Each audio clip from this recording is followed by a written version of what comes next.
এখানে আমি লুট করতেছিলাম, সামনে একটা এনিমি, এটাকে 310 গ্রামের অটো হেডশট মেরে দিলাম।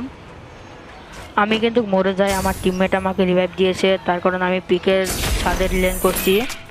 এখানে আমি এডিটিং ক্যারেক্টার ছেড়ে দিলাম। এখানে আমি লুট করতেছিলাম এন্ড লুট করে আবার এডিটিং করে উপরে চলে যাব।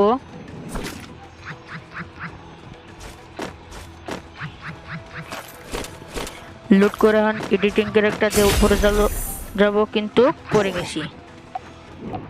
তার 2 বছর পরেই এখানে একটা এনিমি, এটাকে মারতে পারলাম না। এটাকে নিউটনের বুদ্ধি খাটিয়ে মারবো, তার কারণে আমি পিছন দিয়ে ঘুরে যাচ্ছি। এটাকে এন্ড অটো হেডশট মেরে দিলাম। তার 2 মিনিট পরেই এখানে একটা এনিমি, এটাকে স্কার দিয়ে মেরে তার বংশ শেষ করে